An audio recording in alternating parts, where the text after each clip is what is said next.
পরে আছে বলে যারা মানুষের উপরে জুলুম করছো, আলেমদেরকে ধরতেছো, মুসল্লিদেরকে ধরে ধরে জেলে ঢুকাচ্ছ, সময় আসবে এমন ইন্দুরের গর্ত অপমানা পালাবার জন্য।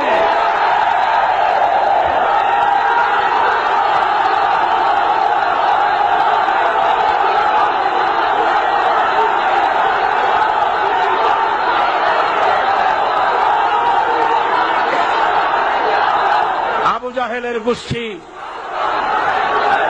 জাহেলের গোষ্ঠী মনে করেছে সোজা আঙ্গুলে ঘি যখন উঠলো না, আঙ্গুল বাঁকা করতে হবে।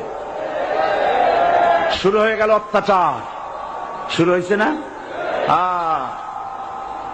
হযরত সুমাইয়া রাদিয়াল্লাহু তাআলা আনহা কি নির্মম ভাবে, নিষ্ঠুর ভাবে তাকে শহীদ করা হলো।